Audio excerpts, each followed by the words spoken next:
Sure. Half a day, good evening. Thank you all for being here. This informational briefing by the Committee on Housing, Utilities, Public Safety, and Homeland Security is now called to order. It is now 5:36. For the record and in accordance with 5 GCA Chapter 8, subsection 8107, notices were sent out via email to all senators and all main media broadcasting outlets on Friday, January 27, 2017, and the second notice on Wednesday, February 1st, 2017. With me today, I have Madam Secretary Regine Visco-Lee and Senator Joe S. San Augustine. Thank you, Senators, for being here. The purpose of this informational briefing is to help the committee and the general public to understand issues of concern regarding water rates and quality of service. This is the second of a series of meetings. Today, we will receive the briefing that was presented to Fitch Ratings last week and a briefing on the CCU GWA discussions with the U.S. EPA. The committee will allocate time for a round of questioning on matters covered in your presentation. I have also asked for the CCU and GWA to present a thorough public explanation of the plan to fix and reduce the leaks. This informational briefing should be about 2 hours long, time permitting. We will also hear from GWA on the ongoing GWA line replacement project and system pressure zone realignment program. A continuation of this briefing will be announced at a later date. And we will begin the briefing that the CCU and GWA did to Fitch Ratings. The CCU chairman mentioned in his email of January 20, 2017, that the CCU and GWA management are traveling to San Francisco to present an update on the finances and operations of GWA to Fitch Ratings. Quoting Mr. Duenas, rating meetings like these are important to our ratepayers because the better the ratings that GWA receives, the lower the interest rates on our future bond issuances will be, and thus lower costs to our ratepayers.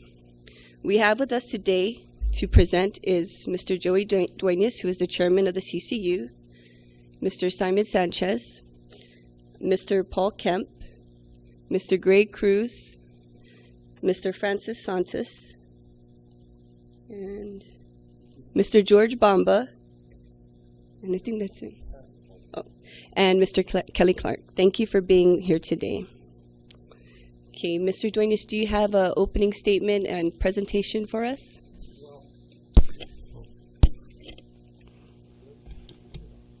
You have to press the red button.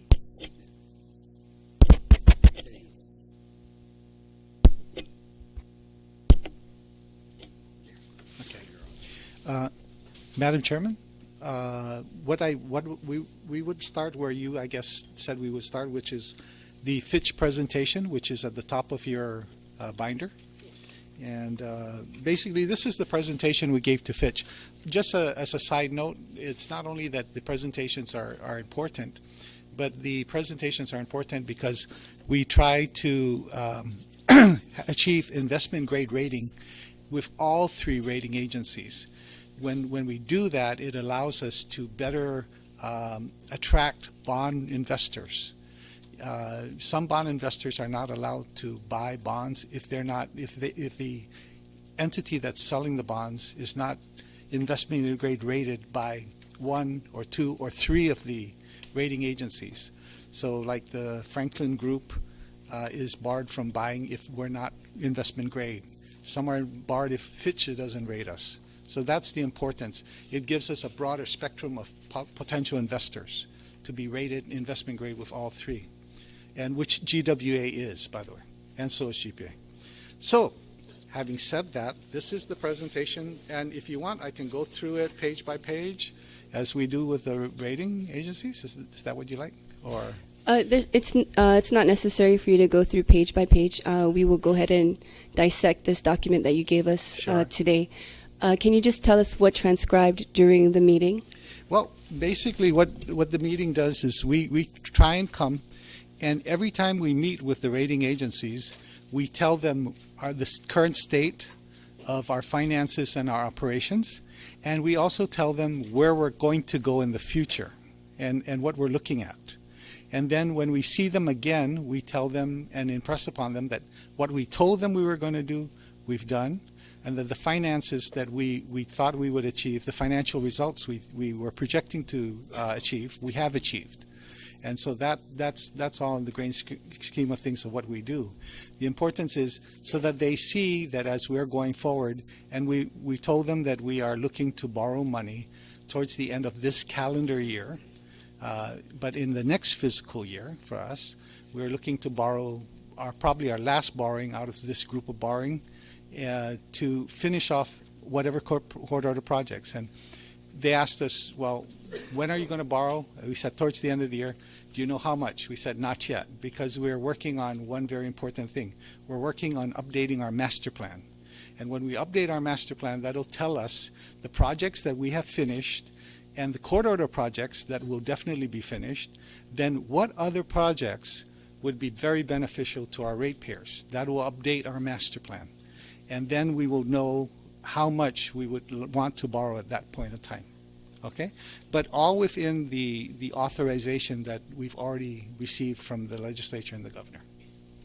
Okay, and how much were you authorized by the legislature and the governor to borrow? This last time we got through the legislature and the governor was an authorization for $450 million.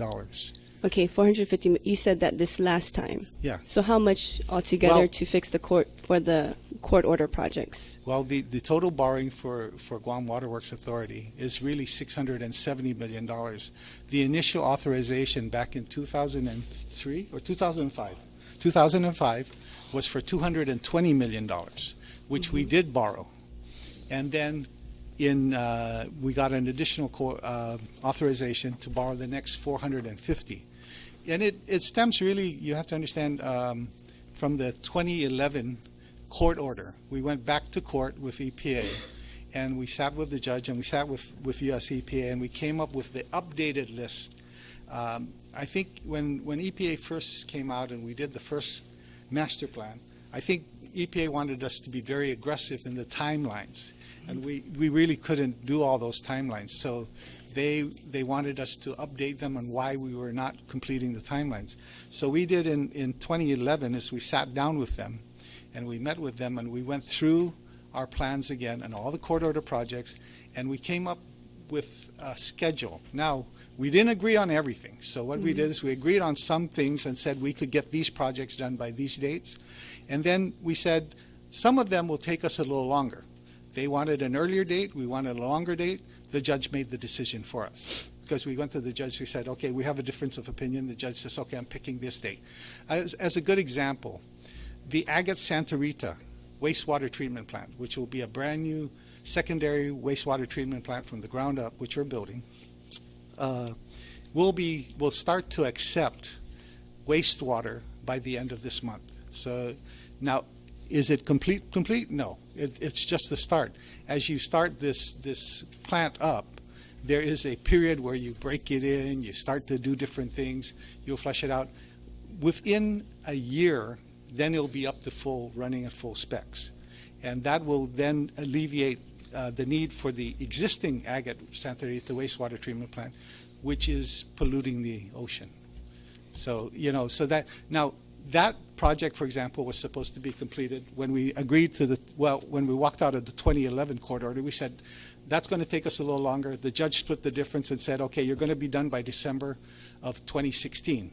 So we are going to be finished 2 months after December 2016, but EPA is fine with that. They know we're almost there. If we got to this point today and we hadn't done one thing, they would be really upset, and rightfully so.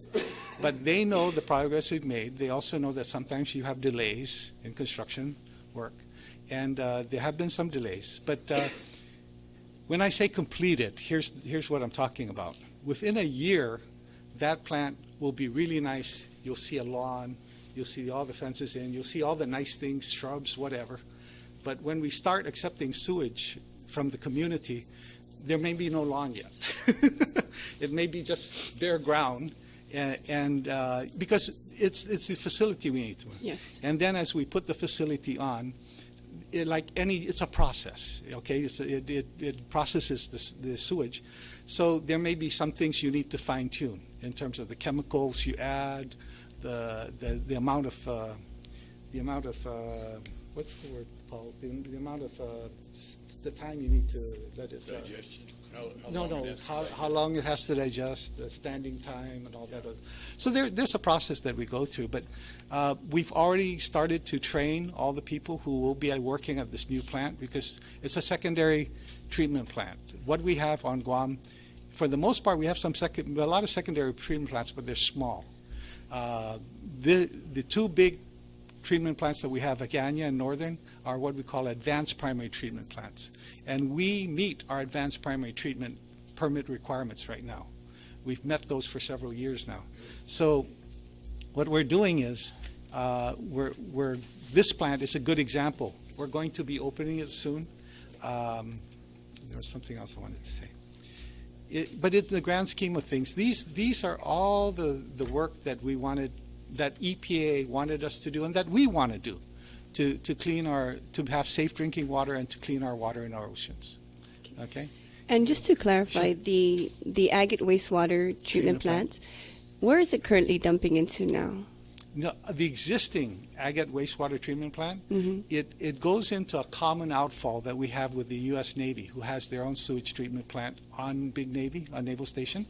And so the two plants share a common outfall, and it goes out past Tipalea? Or Upper Harbor. Upper Harbor, So, okay. yeah. And then what is the wastewater that causes the area by Jeff's Pirates Cove? Where does that? That is an interesting plant because that's exactly what we're going to fix. That is the Baza Gardens treatment plant, Okay. where Baza Gardens is.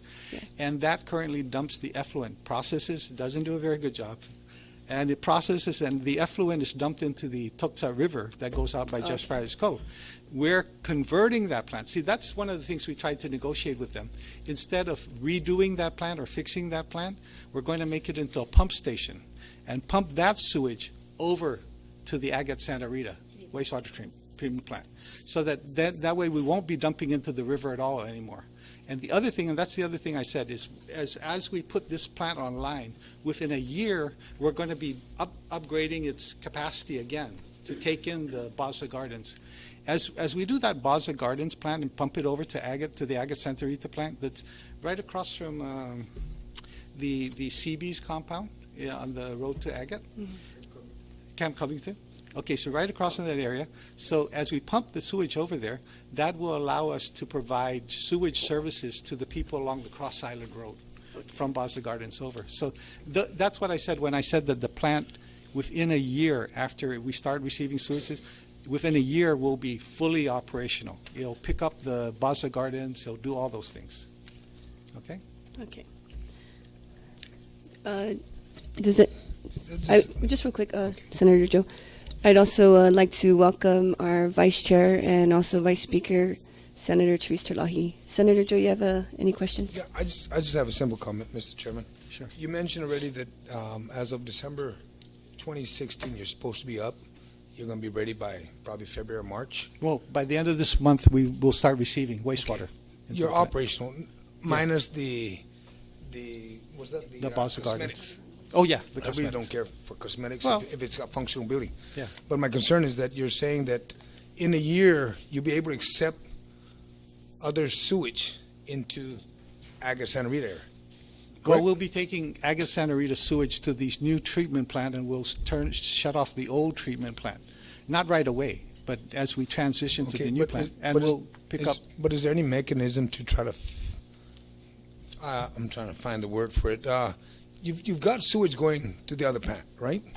That's not doing a great job. Currently, it's going to the old plant. Yes, it is. At the end of the month, we'll You're start going to cut it moving off at the end of the month?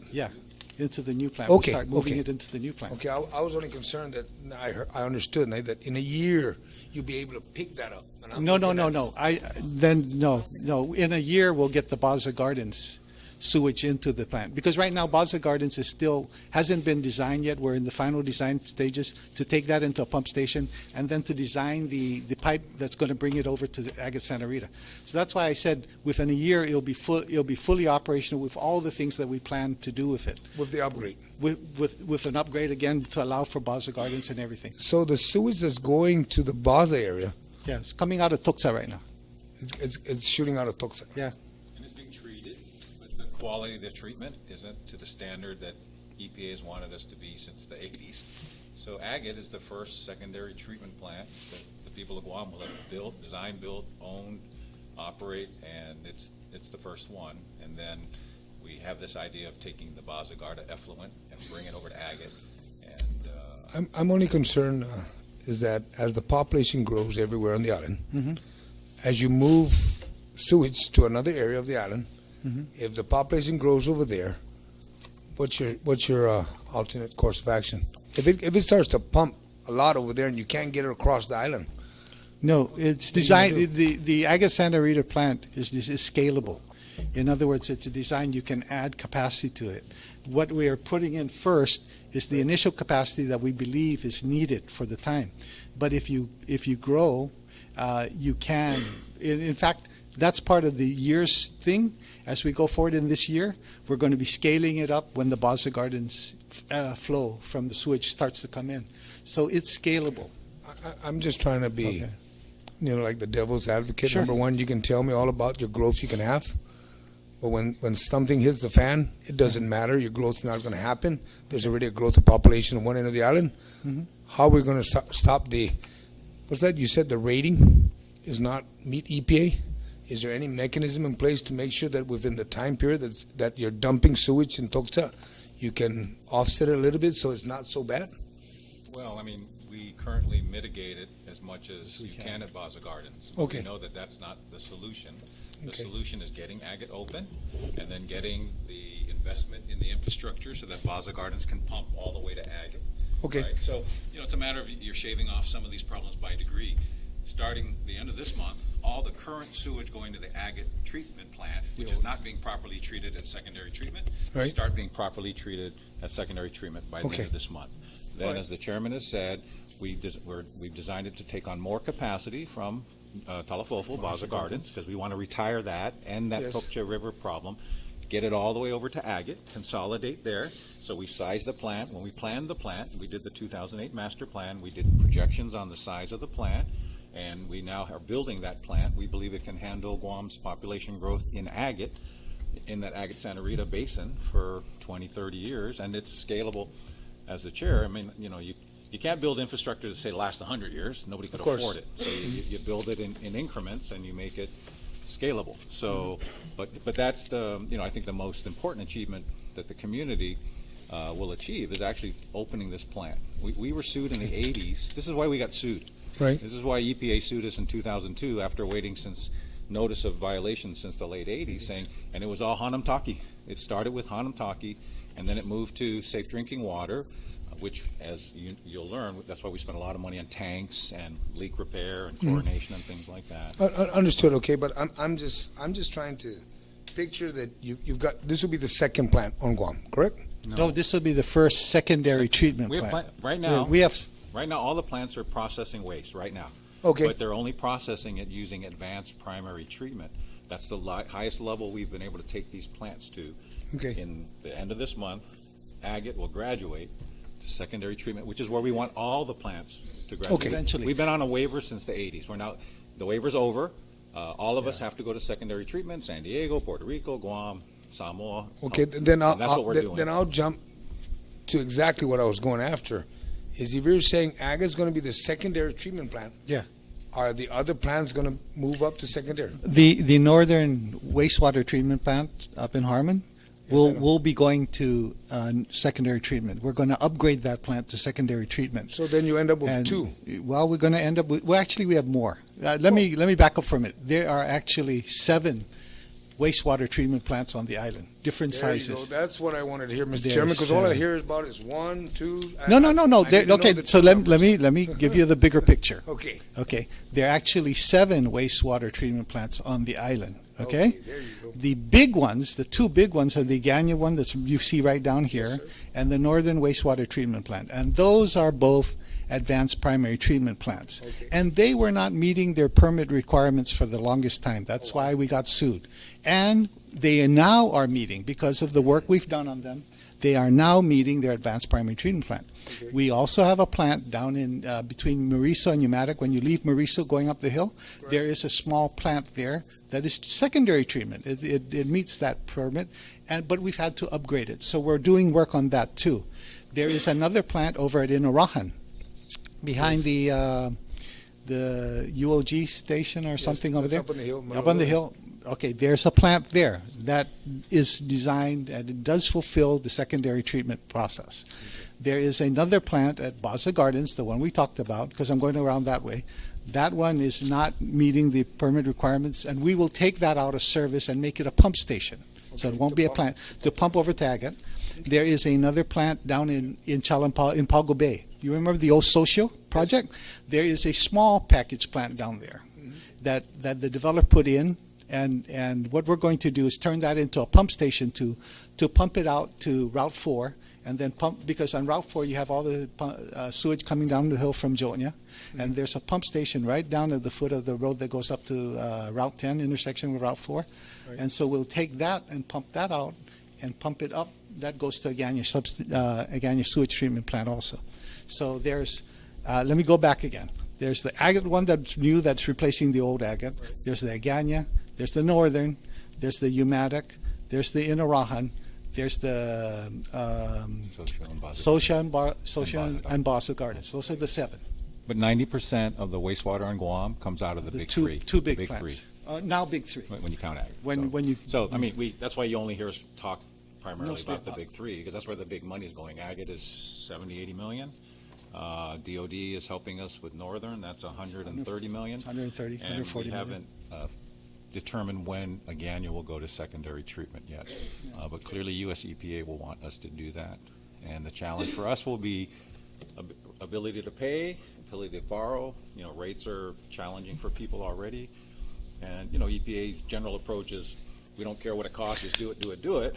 Our approach has been, hey, we do care what it costs. The community only has so much ability to pay, which is, and the chairman alluded to it, we were able to spread out this court order to 2021.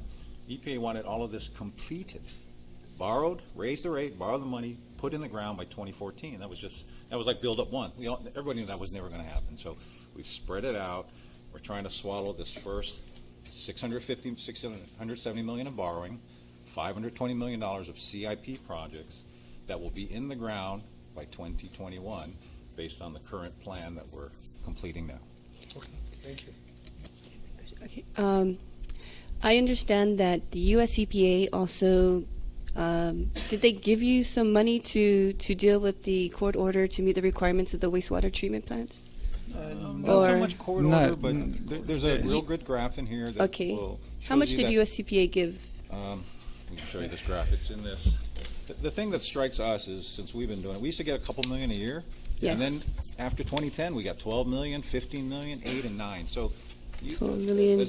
US EPA saw us really So- making a good effort, Yes. and they said, you know what, why don't we help you with SOPs, Right. asset management, so we don't, you know, typical GovGuam, we struggled. We build these new things and we don't maintain them, right? So asset management, tying our maintenance to asset management. They started giving us money for those kinds of things. They want us to do the hard investment. You build the building, you buy the technology. But SOPs, and Paul and the team can talk to you more about that. But they've So how given much us- altogether did they give GWA? Let's ask our finance guy. Greg? And there's a handout for you. And from what period, yeah. Let's make it current. How much money have you received so far? Yeah, not for the current year, but just To from date. when you started to receive it to now. Okay, where is that? 11, 16, 19, 30. And what year did you start to receive? Since 02. Since 2002, Okay. So to date, how much have you received? approximately, I'm looking maybe over 85 million? If you just do the, If just you add look the at math, this, it's about this 85 million. page, Okay. this has all the grants. So can you just tell me, so that the public, because the public cannot see the graph, so Okay. just for the record, can you voice how much has been given so far 63, so since 2002? Okay. it's over 85 million. Over 85 million? Mm-hmm. And it's been 17, 26, 34, since 2011, 56 of the 85 million. Okay, 85 came from million. So it 2011. really accelerated. You'll see this graph. Yes. You'll see that it really accelerated after 2010, the amount of assistance that EPA got. So one of the things we've been successful on is getting EPA to give us more money and getting DOD to give us money Yes. for their impact on the buildup. And thank you for that, for your due diligence and allowing that to happen. The next question is, how much have you spent of the 85 million to address some of the concerns? Is this specifically restricted to, yes, US EPA, or can these be used for capital improvement projects to address the leakage that we have? They're for a bunch of things to do. Okay. They're not geared towards the court order. They're not Okay. geared towards projects Okay. where we were failing in meeting Safe Drinking Okay. Water or Clean Water Act. They're geared towards things like processes, like, for example, establishing SOPs.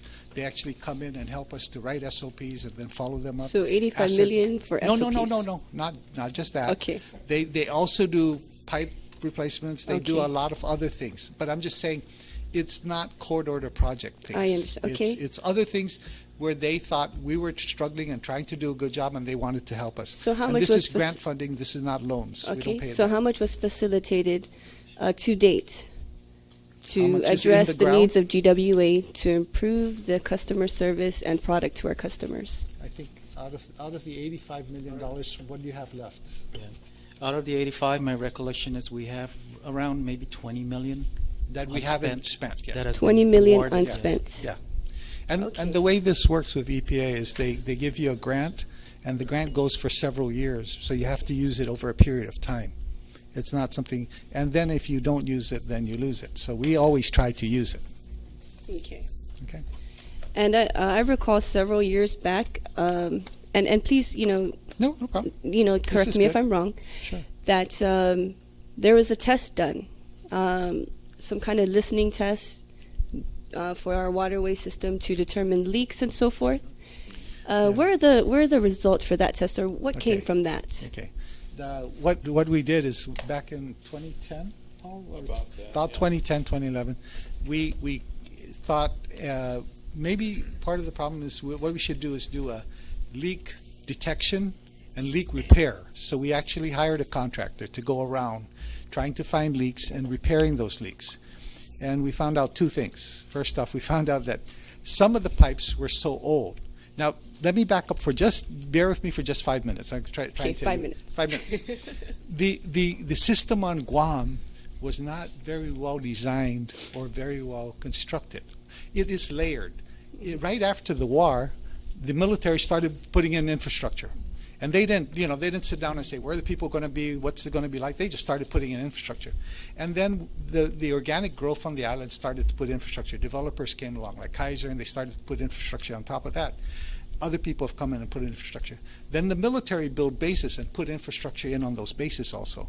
And so you have all of these things. And then they gave back some of the land. So you've got all of this infrastructure that is not one plan. Nobody has one plan, so you're going around looking for all of it. What we do know is the infrastructure is old. What we do know is it's a mixture of different types of pipes, different types of material. So as we go down the line, what we found out in that leak detection and leak repair project is we found out that if you fixed a leak here, the pressure would pick up and other parts would start to leak. And so what we did is we moved from that to a line replacement program. And we started to say, we're going to look in those areas that are so bad, we're just going to replace the line. And that's what we're working on now. And we have projects to do that.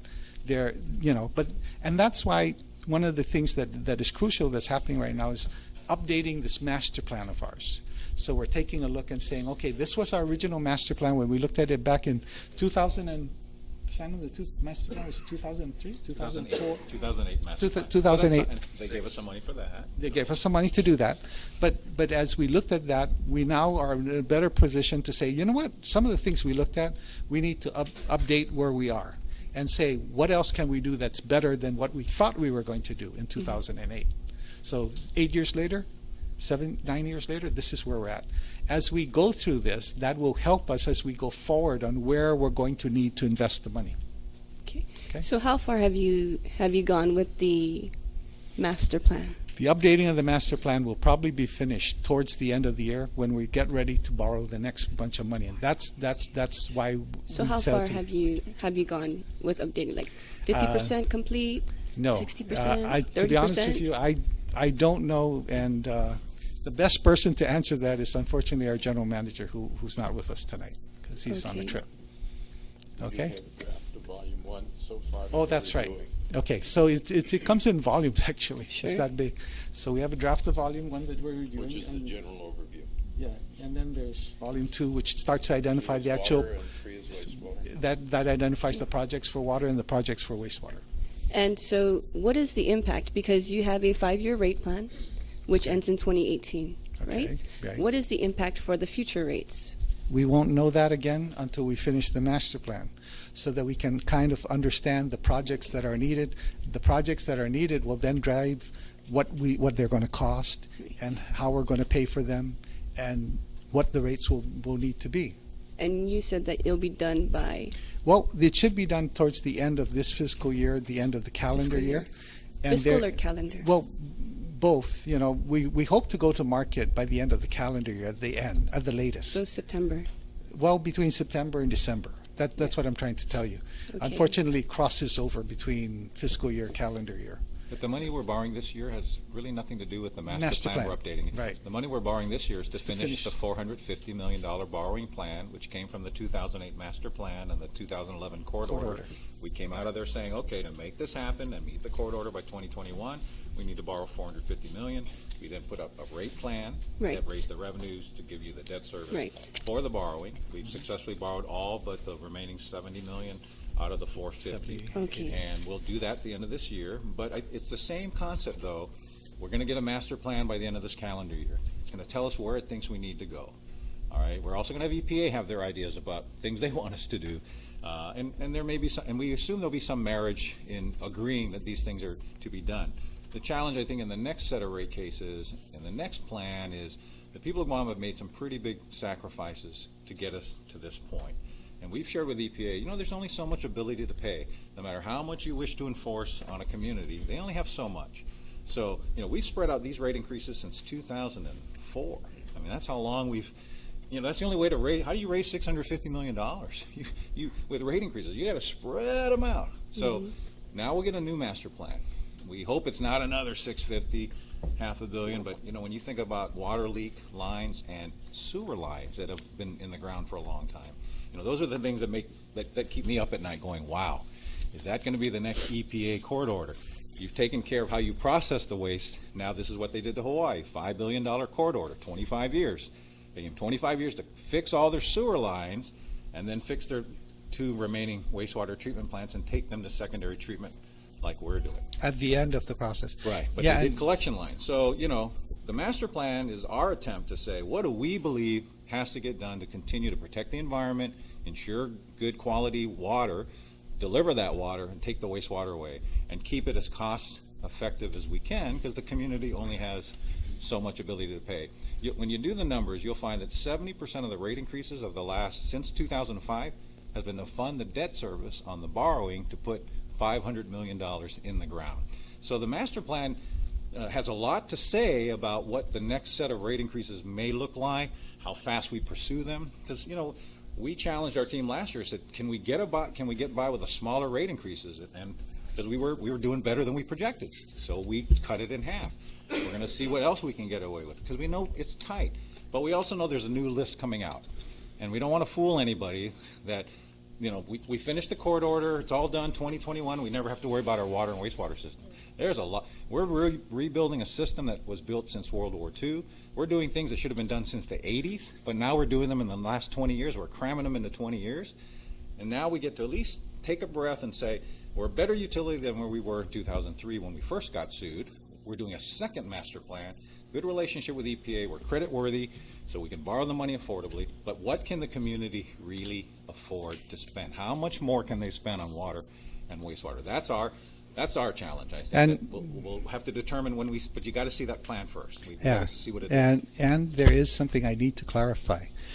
What do you call water loss is really the terminology that's used now is called non-revenue water. Okay, we used to call it unaccounted for water. Yes. It's called non-revenue water. The non-revenue water is caused by several different things, not one thing. There's no silver bullet. It's not just leaking pipes. It's leaking tanks. It's theft. It's fire things. Okay, so it's a number of things. Now, one of the things that you have to understand is part of the court order was to inspect tanks, repair or replace or relocate those tanks, and that's a good thing because that will also address the non-revenue water. For example, in Zonia, there's a Polenta tank, which we shut down back in 2015. And this tank was leaking at the rate of 300 gallons a minute. Mm-hmm. So we shut it down. Now, there's some leaks from the tanks that you can see. We saw this one. But there's some leaks from the tanks, from the base of the tanks, because these are metal tanks, that we can't see. So to inspect them, we have to empty the tank, go inside the tank, and check it out. And what we found is a lot of these tanks, we're replacing tanks. We're replacing tanks with brand new concrete tanks. So that non-revenue water is going to be addressed by some of the current efforts that we're already doing with regards to tanks. It's also going to be addressed because we continue to look at where there's possibilities of theft. I got to tell you, that has happened. We know that can happen. And so we need to look for those things. So it's a lot of different things, but we're addressing them. And it's not something that's going to be addressed in the future. We're going to address them now. Some of the things we're doing will address those things. It's redoing some of the well heads that pump and see if there's leaks in that system. So there's a lot of different things we are doing. I think if just to point it out to you, we have an exhibit that goes along. Mr. Kemp is going to read a letter that is, from the management that gives you some ideas, but there is something in here on. Is that the same letter that was read last week? Because we have an informational this is hearing. a different last letter because there were some of the additional questions week. Okay. that were placed. And where's the water? Are you looking for the dollar figure? No, I'm looking for the non-revenue. Yeah, the $3 million, the $5 million. No. The non-revenue M30. M36, Exhibit A. Okay, this one. So in here you'll see how non-revenue water is now calculated. And I'd like to point something out. Really in the past, like back in the 80s, the 90s, people were saying, well, the water law, they were using the terminology, we're losing water, we're leaking water at a rate of 50%, 60%. I don't think they really knew how much they were leaking. These were guesstimates because they really weren't checking a process. Since 2011, we've been using a standard called M36. Correct. M36 from the AWWA, American Waterworks Association. And using that, we actually calculated in 2011 that the non-revenue water was around 67%, around 60-something percent, I think as high as 67%. Non-revenue water. In other words, this is water you didn't have a revenue stream to tag. Now, you're always going to have some of that because, like, again, flushing lines with the fire hydrants and firefighters and all those things, you're going to have some of that. But now, using the same way of calculating it, we find our water losses around 52 or 53%. So it's come down. We thought the meters, if we changed out all the meters, that would solve it because some meters weren't functioning, so we weren't accurately billing people for the water they consumed.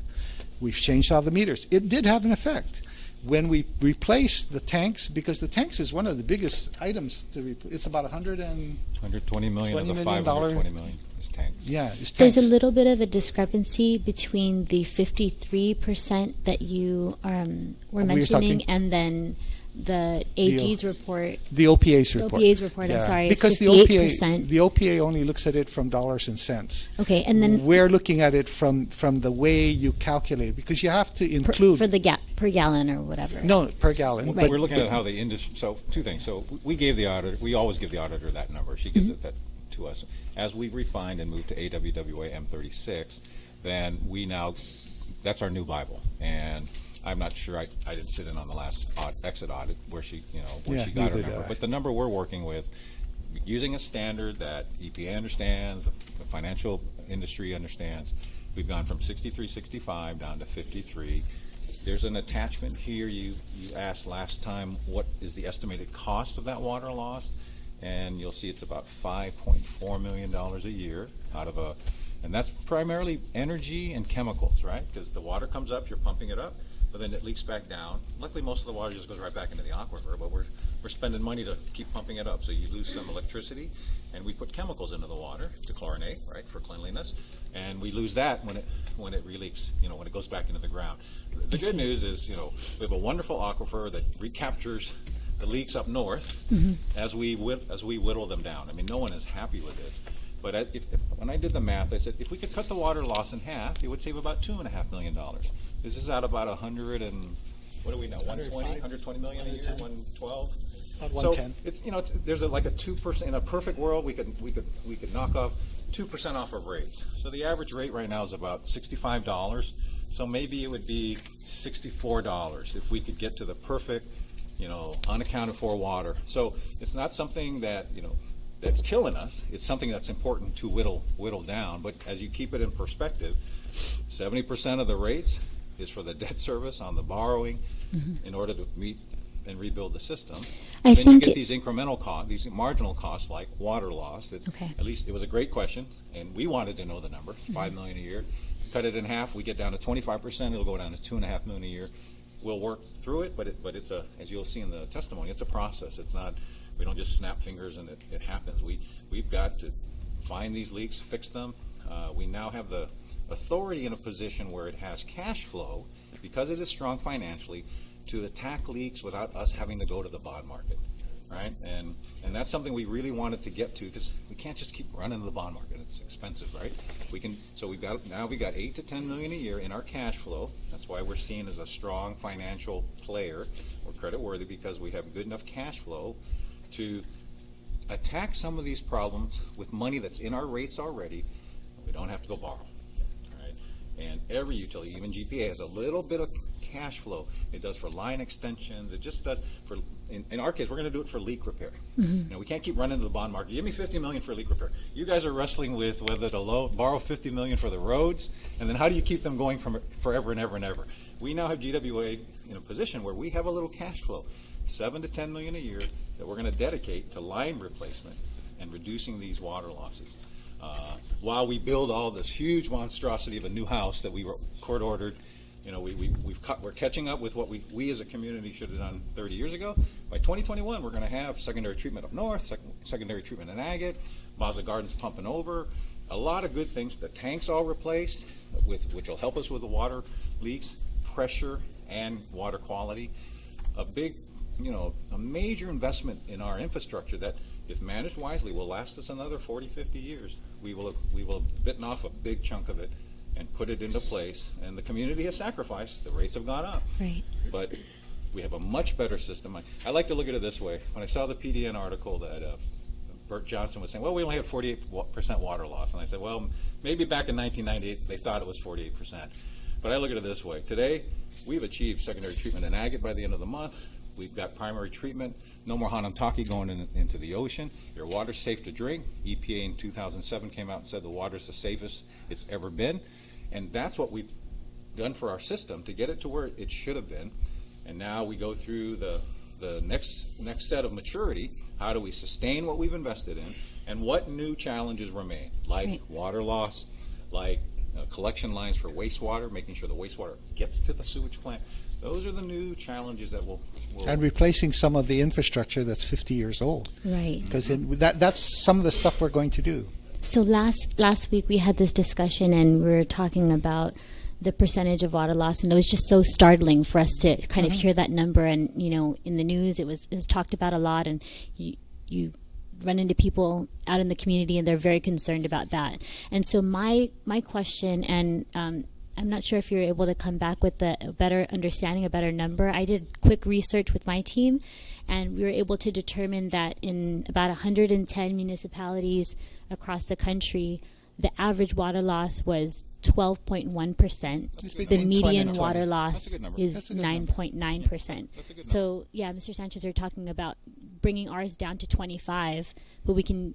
Well, you No, can't get to 10 till you get to 25. Right, yes. absolutely. Right. But Yeah. what's the timeline? Do you think that we can Well- maybe expect for? I mean, there are a lot It's of. going to take a few years Okay. at a minimum to really get it going. It's not something that's going to get accomplished within a Absolutely year. not. Yeah, so- we need to. But, but, lot Well, of- and there's but a I lot think- of things going into the system now from the court order. Distribution, where we're measuring when the water gets pumped up and goes to the tank, measuring between there, measuring from tank. Mm-hmm. and the to tank distribution. itself. We're measuring everything. So Right. we have a much better understanding of our system, and that's going to help begin to target for us better where we can do the water loss.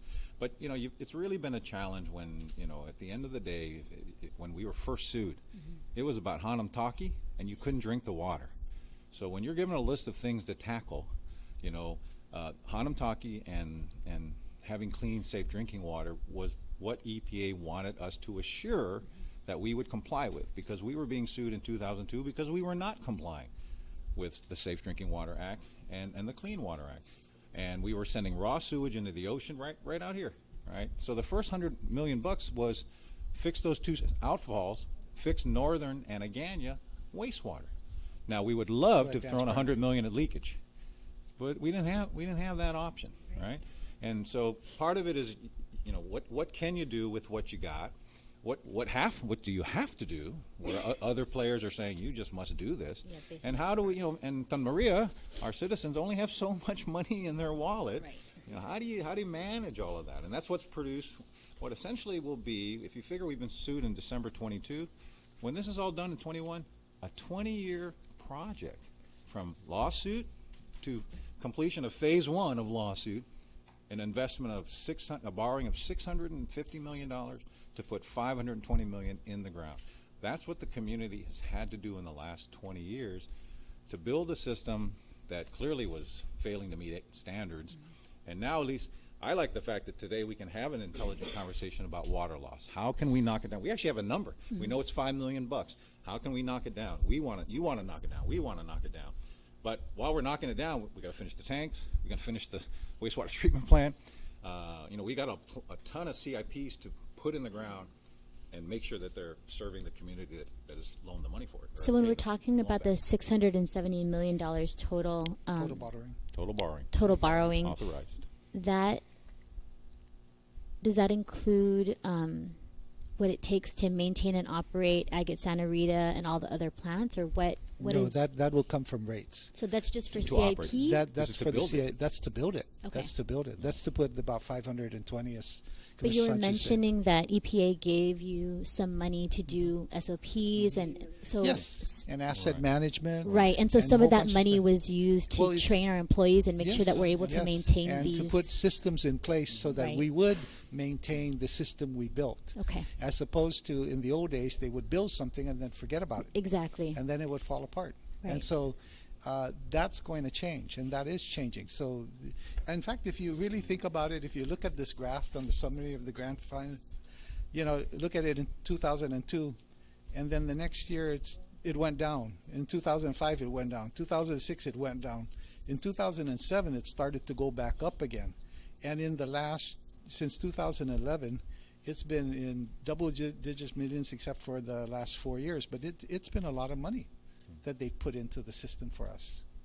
So, and to be fair, and when you get a chance, we gave the senator the CIP report every month, and there's a nice explanation of how we spend the EPA money. But just quickly, they did a wastewater and source water system master plan upgrade. So they paid for a master plan upgrade for wastewater. They did a agate war in the Pacific sewer line rehab and replacement. They helped fund some of the R&D or the construction. So there's some construction they help us with, but a lot of the emphasis I know in the recent money has been on SOPs, getting the skater ready, making sure we protect. We don't, the people of Guam don't have $650 million to throw out every 20 Right. years, right? We got to make this thing last. So that's where the EPA money. But yeah, you got $80 million from EPA. We've borrowed $670. Right.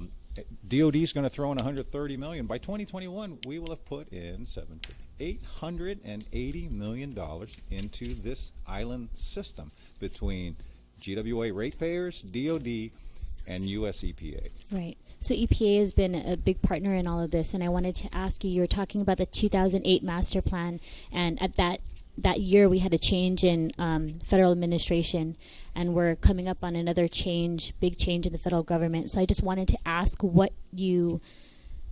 you think that might impact your agency. Well, we believe that we're going to continue to get SRF funding. They call state revolving funds. Mm-hmm. We believe that that's going to continue. Okay. We have no reason to doubt that that's going to happen. I mean, at the end of the day, I believe that people want to have a clean environment. I really do, and I don't think you're going to be able to dismantle all the things. I think the emphasis, from what I read in the paper, is the emphasis has been on oil and coal and on coal plants, and they want to put coal miners back to work, and they want to start coal plants up again, clean coal plants, whatever. But all that does is just help keep the price of oil low for us, because when you have coal plants coming online, that means that oil-fired plants also don't have to run as much. So coal is a little cheaper than oil, so they'll run the coal plants, which just backs up the supply on oil. So that's a good thing for us. And I think one nice thing about court orders, it keeps politicians away from it, including the President of the United States. We are completing a federal court order that has deadlines through 2021. I don't see him walking in and saying, "Don't borrow the last $68 million. Don't do it." Yeah, we're going to do it. And we want to do it for ourselves. So let's just do it. And then I think you're asking the next right questions. Okay, what happens after this? We need to sort that out. We're We need sorting that master that plan out when we do to the lay the master plan. foundation for what that will be. Thank you. I'd just like to acknowledge the presence of former Vice Speaker Franklin Gutierrez and former Vice Speaker Ted Nelson in the audience. Thank you. Specific to the line replacement, Mm-hmm. they're done in phases. Phase 1, and if you look at the phase 1, 900 was began in April 2012, and then in 2013, 913,000. And phase 2, which is now completed, is also from June 14, 2014 to June 2016, 958,000. Phase 3 completed was 753,000. But phase 4, and this shows how aggressively we're addressing the line replacement. We'll be spending 7.8 million. So that's a substantial increase in addressing this specific problem, line replacement.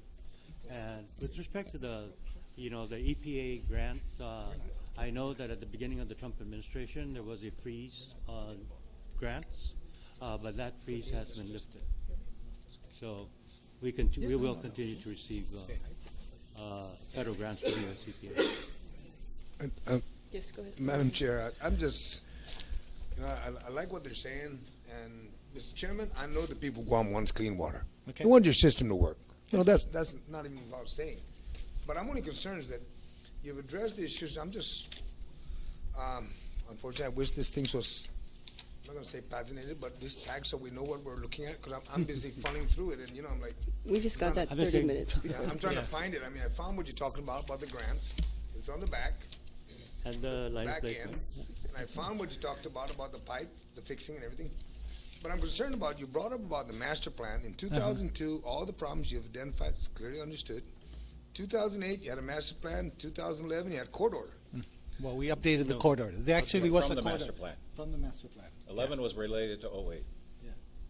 The master 11's plan related- said what we should do, Right. and EPA and us and the court said that's what you should do. Okay. And we reached that agreement in 2011, but that master plan that was the plan. And the master plan was ordered by the first court order in 2002, that we had to have a Okay. master plan, and that That led was the to- suit. Okay, so. And now we're going to repeat the process. But you've got a live document. All you're doing is adjusting as you're moving, right? Yeah, Yeah. yeah. We're updating it. Yeah. We're updating We it. don't have to do But it's like as a repeat plan as anymore. we update it, when we did the first master plan, it talked about redoing the Baza Gardens sewage treatment plant, for example. And as we were going down the road, we said, hey, maybe we should just take it out and make it a pump station. Stop dumping into the Tuxtla River, Yeah. which is a good thing, Right. you know, Okay. and put it into a secondary treatment plant. So I just wanted to make sure I understood that. Yeah. Because I'm very familiar on how master plans are put, but I just wanted to hear that Yeah. it is a live document. It You is. are Yes. No, no, changing no. it as you're going. yes, Is there It's- any way you've got a draft today that you can maybe present? Just something that No, we can. not yet. No, let us finish it. Let us finish Let it. us finish it. Yeah. It'll be done by the end of the year. It'll be very comprehensive. Yeah. And we'll share it with the community. Yeah. And we'll Of be course, happy we'll to share it with you. But course. you know, it's going to say fix your collection lines and fix your leaks. Yep. It's going to say that. I know that. Do you envision that this master plan will include then additional rate increases? We that's a hard one because we don't really know.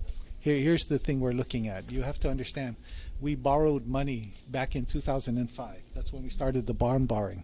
So that'll start to drop off. They're 30-year bonds, right? So they'll start to drop off in 35. 35. So as we go forward, some of the things that we want to do are things that we're not going to do right away, but they're long-term fixes. And so we might borrow money later on, not as much. And, really, when we do the master plan, that'll give us a better idea of how much, how soon, how long you can take, where the best bang for buck's going to be. Because believe me, the projects that we got so far are going to address a lot of issues. They'll get us to there. The point after that will be now looking at the system and really going back and upgrading some of the systems, going back to the systems that were put in that are really old pipes that are falling apart. We're beginning to do that already. The sewage pipe that goes between Adloop down to Assen, we already have 2 bypasses that are on that line. The ones that by Harley Davidson and the one over by across from the park, National Park. Okay, those things that are on the side of the road, that's a bypass because the asbestos concrete pipe that's in there is crumbling. It's gone because the sewage is very caustic. It really is the worst kind of acid. It eats at everything. You don't want to mess with it. So it has eaten through that pipe. The only good thing is coral. Coral's there and coral's still there. And that's what's happening. But we're designing a brand new line for that. We're going to replace it, and that'll solve that problem. But we're going to replace more lines as we go forward. And as we replace them, we're going to maintain them so that we don't go back to this movie. Well, one of the biggest things that we got from the military buildup is there's a collection line that comes down from Anderson that brings all the sewage down from Anderson down to the northern treatment plant. And it's going to pick up the sewage that's going to come from the buildup, from the Marine base. But we're going to reline that. We're going to upgrade that and rehab that line because when they put it in, I think in the 70s, nobody ever did anything to it since then. Nobody ever did anything to it. Where's it taking it? Huh? Where it takes it to the northern plant? Or To the northern Hardline? plant, yeah, from Anderson down to the northern plant. And along the way, they've tapped into it to put in like some of Just the all that development on the it's all back the roads development, coming on by Matsunano. Yeah. Some of that is poked in. Now, one of the things is when we reline that and we fix it up, it's going to reline and know where the plan says that there should be a tie-in. But if there's an illegal tie-in, we'll find it because it's going to go down and seal, except for the real ones that we know. So that'll help us better understand our infrastructure. And I think- have a series of questions. Sure. Are you done, Senator Chalahi? Just one more question. Are you expecting, what growth are you expecting then? So the build-up growth is already projected into your existing plan? Yes. Yeah, so in the new plan, are you predicting Well, it? if your question is, will the buildup be paying money into GWA? Yes, it will, because we'll be supplying. No, are you them with planning water. for additional growth Oh. beyond that? So the plant's been sized to handle this base, the second buildup, And it has capacity. and plan for growth. I mean, that's what our master plan does. Northern is the biggest plant. I think it can go up to 13 or 14 MGD. 12 to and 13, and we 12 only million. use 6 now. We're at So 6 mil. we still, but the treatment process is what we're upgrading, right? We treat it, but not as well as we'd like to, and now we have to go to secondary. But from our point of view, it's got plenty of capacity, right? All right, thank you. Okay, it's number it's 6 million gallons a day right now of sewage that it processes and puts into the ocean. Jigo, So it serves Dededo, all of Anderson. Tumon, all of And part of Tumon Tumon. Beach, Bay, because most of it goes up that way. And Jigo, Jigo, Tumon, Dededo, Harmon, Jigo, Dededo, Anderson, all of that. 6 million gallons a day of raw sewage is produced there. It's 6 today, and it's set up for 13, right? It's set up for 12. 12. Set up for 12. So Yeah. when the military buildup drops on Guam, it'll Yeah. eat up the 12. No. No? Not even, won't even touch it. Maybe It won't. 6.5. Oh. It'll go to like 6.5. have So plenty we'll of have extra capacity. capacity We got plenty for of the capacity. future growth. We Yeah, got no, plenty. we planned it that way. Substantial capacity for future growth. Yeah. Okay. Okay, I just have a series of questions sure. based on your previous statements. So, Mr. Duenas, you mentioned fuel, right? And so it brought me to think about GPA. Essentially, GPA does need water to cool its system. Mhm. So how much water does GPA use, and how much are they billed for it? To be honest with you, I Use don't know right now. I mean, all the Okay, plants use no, some water, okay, so they're okay. all- So, let yes. me let me clarify. There's two things that GPA uses Sure. for their water. First off, they use water to create the steam. So there's water that goes in the plant, the two Okay. big steam plants, that creates the steam. Mhm. Okay, that is water that comes from the GWA water system. Okay, Okay, then there's water that is used to cool the plants. okay. That's not water that comes from GWA. None of the plants use water from GWA to cool. To cool. No, None. none. Okay. There's only 4 plants down at Cabras that use water from the ocean to cool their plants. Okay, That's Cabras 1 and 2, the big ones, okay. and 3 and 4 that are no longer running. Right. The other plants, 8 and 9, which are big plants, use air cooling. They're big radiators. Yes. The other plant that's down there is a combustion turbine. It's a 40 megawatt peaking plant. It's a backup plant, reliability plant, and that uses radiators also. So the reason for the input of the reason to move the generation up to Harmon is to take advantage and use the effluent before it goes into the ocean, to use that for cooling purposes. So how much does GPA pay? For the the cooling, GW nothing. Oh, for the water the- to make the steam? Yes. And how much I does don't that know. I don't know that Right, numbers. Is there a meter that collects that, Mr. Cruz? Yeah.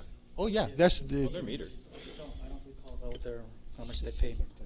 Yeah, we don't have that number. We'll provide Okay, it to you. sure, We'll okay. send it to you. Pay their water bill, we pay their power bill. Okay. And No and fuss, then no fuss. and then you mentioned non-revenue water, right? Yes, that's really what we're talking Does about. it cost money to bring up the non-revenue water To reduce the non-revenue water. Yes, it does. from the wells and so forth? And there's Well, an estimate. You and asked that's- for Yes. an estimate and And in it's- this attachment on supplemental information. Okay, can you just The so GM the public can hear? estimated- The GM, correct me if I'm wrong, the GM estimated his calculation was, it's on attachment 1 Okay, with the committee.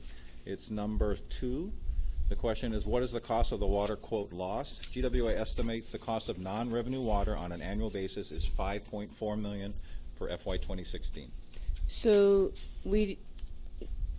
over the 50% that the OPA and That we agreed. during the previous meeting, one of our chief engineers said it was 53%, to clarify, right?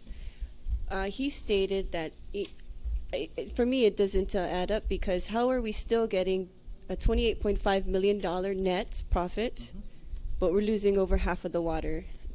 But yet But- it's only 5.5 million Because accounted for. because the cost of the water that you're losing Mhm. is again basically the cost of power to pump it out of the ground Okay, Chemicals. and chemicals That's to treat it, okay, which is chlorine. We hit it with chlorine.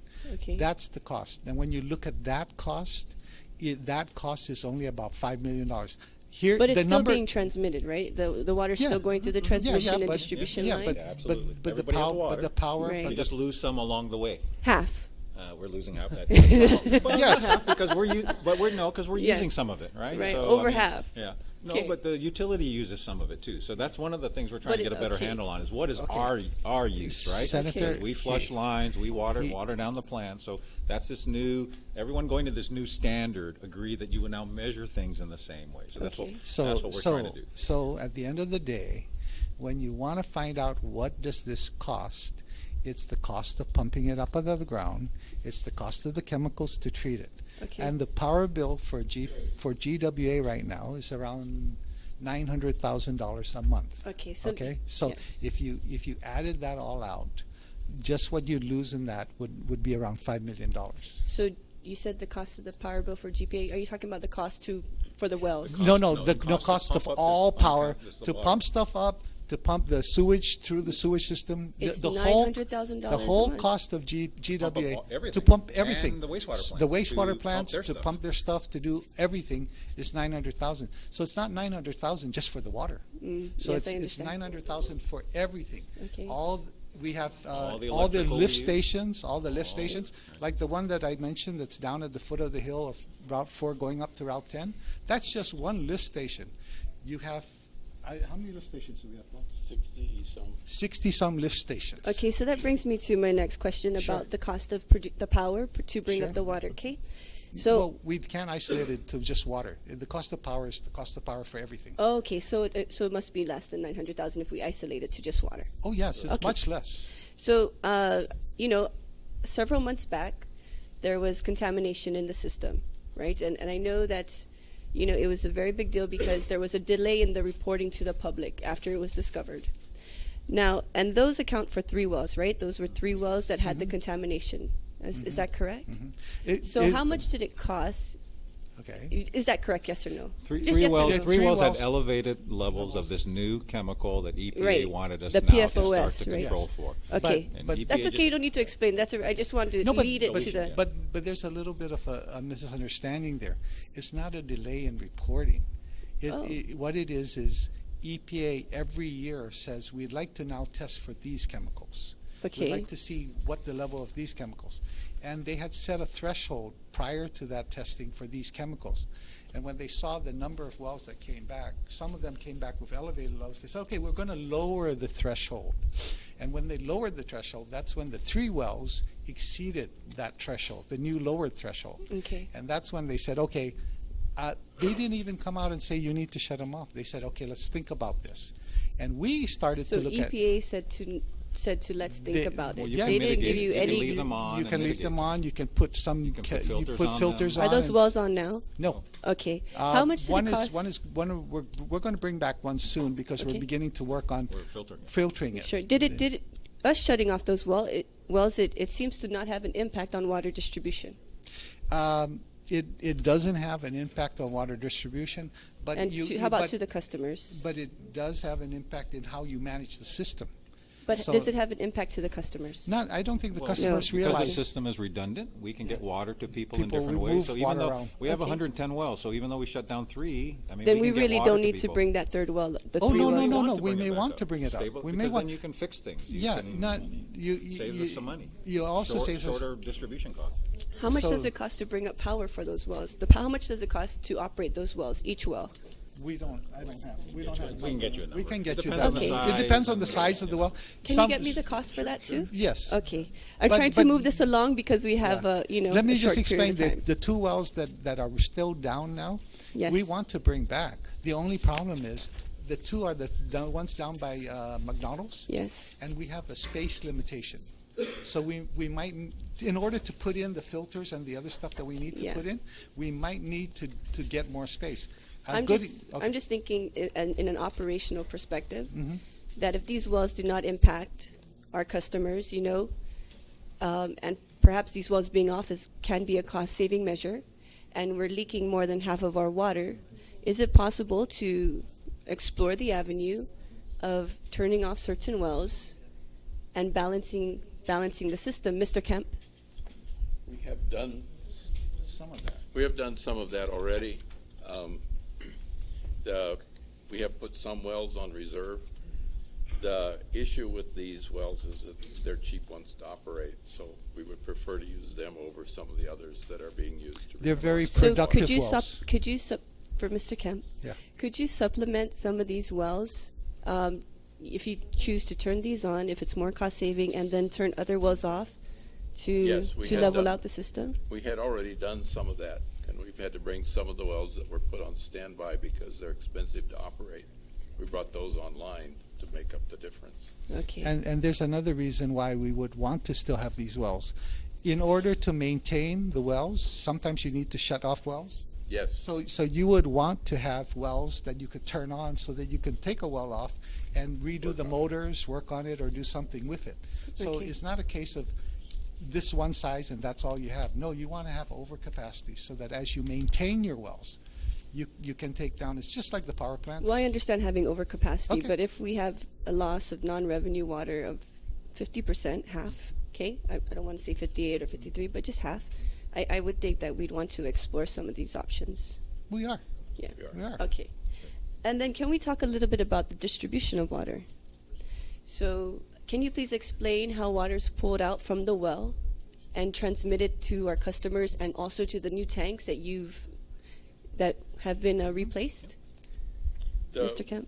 The water in our system is pumped into basically the distribution system, and the tanks are at the end. So that when people, excuse me, are not using a lot of water, the tanks fill. And then during times when the people need more water faster than the wells can keep up with, the tanks make up that difference. So that's the way our system operates. It's very atypical, Yes. but it's what we have. Is there a way? I'm not telling you how to do your job. Please don't take it that way. It's just a inquiry, okay? Sure. Is there a way that we can put the tanks at the front end before we distribute? We have done an experiment to get there. That's typically what we would like to be able to do, is put the water in the tanks so that we have adequate disinfection time, and then feed everybody from the tanks. Right. We have done this with the Sinahanya system, and we've put in 2 new tanks, one at Chout and one at Agania Heights. And we're still, because that system was done early on when we didn't have a whole lot of money, we left out some steps. And the system is not 100% capable of operating the way we would have liked it to operate. So we still have some of the wells feeding the water as it goes towards the tanks, and people are still connected Feeding to the some of that. customers. And I'd just like to So- add to that what you have to understand is to change some of these around would increase cost. Okay. Yeah. No, I just want to. And how much does it cost to replace a tank or Depends on the size. 3 to 4 million, Yeah. something like that. 2 so? million-gallon tanks run about $4 million. Okay. And we're replacing all the metal tanks now with concrete, and we're making them modular so we can clean one side and. So we have the tank at the distant end. A majority of our system is the tanks at the distant end, the Right. pump at the other end, Right. Well, and the then wells, yeah. the wells at the other end, and then the transmission, and then it reaches all the customers in the line, and then it goes to the tank. Correct. Okay. Well, Well- the tank is high enough that when The pressure. the wells can't keep up, the tank feeds back. Okay. Tanks serve the purpose of storage. What is the impact if? How does that? Does it make it easier for you to trace the non-revenue water, or would it be easier if you had the tank to monitor? Well, the At true the front. optimum is if we'd start over and put it in right the first time. Mm-hmm. But you can't move 31 tanks that have been built into this system since the The 60s. system is Right. so You complicated can't do it. that Well, we won't move it. what we've chosen to do is replace the lines that give us the most fits. Okay. And that's where we're starting. And the other choice is where the water is the most expensive. That's Agate, Santa Rita. So those places are getting the first line replacements because they'll have the biggest impact in terms of amount of water and in Cost. dollars. And how many wells do we currently have on island? We have 121 wells. I believe about 100 of them are working. 100 of them are working. We're rehabbing a bunch, and some of them are on reserve. And what is the impact for the infrastructure required for the military buildup? We have enough water to do it. Yeah. They're going to put in their Are own we water. paying for it? They're No. going to put in No. some as well, They're going to put some. and if they take water from us, they'll pay for it. Okay. And in terms of the military, we actually took over one of their very good producing wells, the Tuman Maui well, Mhm, by St. yes. John's School. Yes, sir. And so we have that well, and we're using that, and we're charging our customers for the water from there. The military is not charging us anything. It's a $4,000 a year license fee. Okay. That's all we pay. No, we that's can't. private property there. The federal That's government's their allowed to put in wells just like we are. Yeah. As long as you can get a permit. But one of the things that you have to understand is one of the things we also worked out with them is to put in 4 monitoring wells. So because if you put a well here and there's a fence here and you put another well here, that's not a good thing to do because Yes. you're drawing you're really Feeding from taking the a lot same from the source. same source. So what we've done is because we got the 2 Mon Mai well, we were able to shut down three wells? 4 wells. We've been able to shut down 4 of our wells so that this well is no longer pumping and the one on the military side is still pumping. So that's why they're willing to work with us. And we're putting in monitoring wells to see how we're affecting the draw on the aquifer. Are we buying water from the military now? Yeah, Only Agate in Santa Agate Santa Rita. Rita, That and that has dropped. Okay. And how much are we paying for that? Okay, Greg, how much are we 6 or 7 paying right million a now? year. 6 or 7 million a year. How much are we? Water's around $10. But how much is it a yearly year? annual cost? It's about $6 to $7 million. Okay. And did the military give GPA or GWA any appropriation or any money? For what? They're going to build Did the military northern, commit any funds to GWA? Yeah, they're going to build the northern wastewater treatment plant. They're going to put 160 million in for the collection Have they line. given any money to GWA today? For Yeah, for we've started, anything? we've started the northern wastewater treatment project, the collection line project, and the monitoring well project. They're We've paying for started- all of those. Yeah, they're paying for that. So And a what total does of that 170, cost? about $170 million. 170 All paid million. for by That the all paid for DoD. the military. Okay. We call that sort of their system development charge for building a base. I mean, that's how we negotiated it. You creating an impact, and we were able to successfully negotiate. What is system development? System development charge is the concept that as development creates a burden on infrastructure, then you've got to expand the infrastructure to deal with that burden. And who should pay for that? Should the existing customer pay for it, or should the new person creating the impact pay for it? So system development charges were created by utilities in Europe, United States. We use it here on Guam to say that when you build a new building, a new structure, and you tap into the system, as you add those more structures, you're going to put pressure to make a wastewater plant bigger, a transmission line bigger, right, longer. So new development has to contribute, because it's not fair to existing ratepayers to pick up the tab for growth. You want growth to pay for growth. So when we sat down with DOD, we said the only thing that was non-negotiable was there can only be one wastewater treatment plant over the northern aquifer. And we knew that that was good for us because we're the only wastewater treatment plant over the northern aquifer. And as a result, they agreed. At the end of the day, we said, well, we could go through complex system development charge calculations, but we sat down at the time, General Bice, and I said to him, why don't you just build the northern wastewater treatment plant? Because the numbers were coming in 150, 140. They liked it. That's what's led us to this day where we now have the first 100 million has been made available, and we're spending that for the monitoring wells for the aquifer. Yeah. The rehab 100 of the- million made available. Well, So far of the 160, yes. Yeah, because Okay. what we did is there's basically 2 grants, and so one grant we haven't completely applied for because we needed to first do the design on the upgrade of the northern treatment plant so we could get an idea of how much money it would cost, and therefore then we would amend the grant application and say we need this additional money, but the total amount is going to be around 170 million.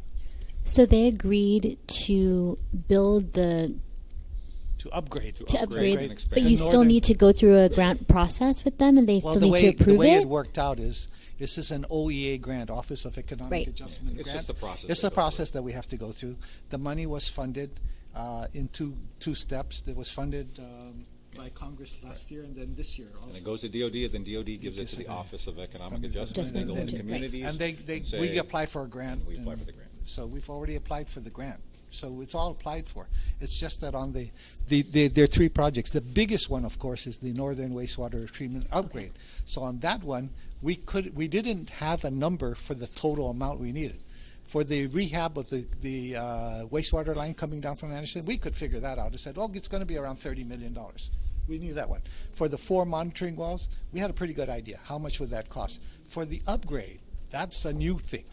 So we didn't know, so we said, we'll start with this. And when we get the design completed, then we'll know the number and we'll amend the grant to get the rest of the money. I mean, we have a Our have a guesstimate, ballpark. our guesstimate is around 130 million. And you know, there's the possibility that if it exceeds 170, Congress may or may not give it to DOD. But I think the most important comment that comes out of our negotiations with DOD when we meet with them on this specific project is US EPA says you cannot open the marine base until the northern wastewater treatment plant is open, taking secondary treatment.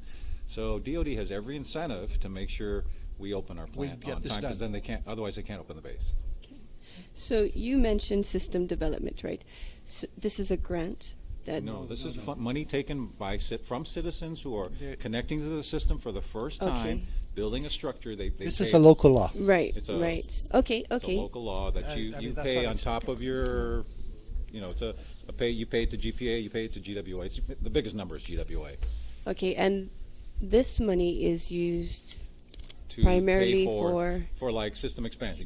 When we want to build so new we can wells- fix the leaks with this and so forth and so No, on. you can add wells with it. You're making the system bigger, Okay. right? Because of growth, right? You can make capacity You can bigger. add tanks. It goes through the PUC. But I mean, there's line some replacement, flexibility. line replacement couldn't be part of that. No, because you're not really You're not you're increasing not the making you're not capacity. increasing Oh, you're capacity. not- You're just fixing something you Just already fixing have. something Right? you have. What regulates the system, what you can and cannot do with system development So fund the money? public law that was passed by the legislature in either early 2000s, late 90s, I forget. Okay. Early 2000. Then it delegated it to the PUC to set up a system development charge. We did a rate study. We filed a tariff. It was approved by the PUC. It's been in place since 2004-ish? 2009. 2009? Okay. 2009. So this system development charge cannot be used to address Well, the non-revenue water. Indirect- all. It can be indirectly. If you build a tank. Mr. Cruz, you look like you want to say something. Okay, That is my understanding was so that it cannot be used for typical O&M type. okay. So we have to tell the PUC what we're using the money for, so that's They part of have our to- they disclosure. approve it. Because they want to make sure that we're using it for growth, not for line replacement. Right? And how much, Mr. Cruz, is available in the system development fund to date? There's about 9 million plus that's sitting in our bank account. right 9 now. million plus, no more than 10. No more than 10. Okay. And then we have plans to spend that in the next few years. It's in our CIP plan that you have. Okay, thank you. And then, Mr. Cruz, how much has been received from the military for the GWA upgrades? We have been awarded just recently about approximately $55 million for the upgrade. 55 million. For the 3 projects. Okay. And how much more do we anticipate, or does GWA anticipate receiving? About another 100, Yeah, right? something like that. 120, something like that. Okay, so 175 That's- million that's- together. 170 roughly. That's the number. Okay. Okay. You mentioned debt service earlier. Can you please explain what is our current debt service now? Right now, it's 22 million a year, About 24. 24 million a year. It will grow to About 30, 32 million a 35, year 30 to 35. when we get the last part, and then that's just debt service. So in order to attract the investment, you need to have a little more than just the debt service. So investors like to see about 125% of debt service. So when we Debt hit service coverage. when we hit the 35 million, in order to attract good interest rates, we really need to shoot for about 42, 43 million. So think of us, this is what, it was a little misleading in the OPA report. She says, wow, you're making $39 million. Well, that was before debt service. And it was before the debt service that we're still going to incur when we do the last borrowing. All the borrowings we do, it's capitalized interest for 2 years. You don't pay any principal or interest. We pay interest, but we borrow the interest, right? 2 years after we borrow this money, the last debt service will kick in. That's when we go to 33, 34 million, Greg, Between in the 30 next and 2 or 3 years. 35. And then that's just the pure debt service. If you put in the 125 coverage, you need to be at about 43 million. So that's about, when we get there, debt service will be 40% of our gross revenue. But if you look at where we started 6 years ago, that's why I keep telling you in the last 7-year rate plans, 70% of the rate increases is for debt service. Okay. And that's why you see, 70%? yeah, that's why you see such a strong financial performance of the utility. That's Why why s- we got investment grade. And there's one of the things we'll show you here is the cost of interest has dropped from 5.7% to 4.1% as we become more financially strong. So think of it this way. We're saving 1.5% on $400 million a year of borrowing that we weren't saving 10 years ago when we weren't investment grade. So becoming... But we weren't saving, we weren't borrowing the same amount. Well, we borrowed $220 million in between 2005 and 2010, and we were paying 5.5%. Right. And we still haven't paid that off. It's part of the debt service now. True, but our last interest, because of the rates that have been put into place, our last interest was 4.1%. So our borrowings have become cheaper and cheaper and cheaper as we become financially stronger. Investors are willing to lower the interest rate they would charge us to loan us this money. If we were not investment grade, more risky, like Puerto Rico, Saipan, Virgin Islands, then you either wouldn't get the loan or you'd get it at a much at higher interest rate. 5.7%. So you pay more. So how much have we borrowed now again? 600 million. 600 million at what interest rate? There's a table for you. There's a 05 borrowing, a 10 borrowing, a 13, 15. So it's in your package. You asked for it. Yes. And you'll see, the nice thing you'll see is how Can you just share it with the audience, the people that are watching on TV, because they don't have access to it? You actually read these things they send to us.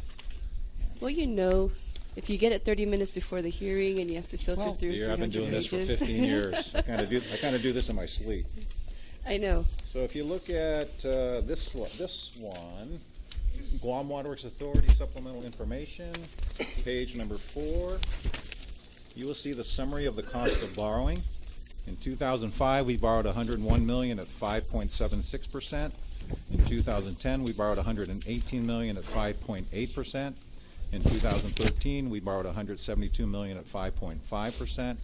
In 2014, we refunded the 2005 bond and dropped the 5.76% to 4.25%, saving 1.5% on $100 million. Because we're investment grade. And then because we had become investment grade. And think about this. The prime hasn't moved until now, and it went up finally for the first time.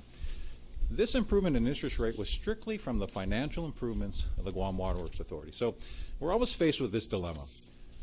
We want to keep rates affordable, but you have to be financially solvent to be able to borrow the money as affordably as possible to do what you got to do.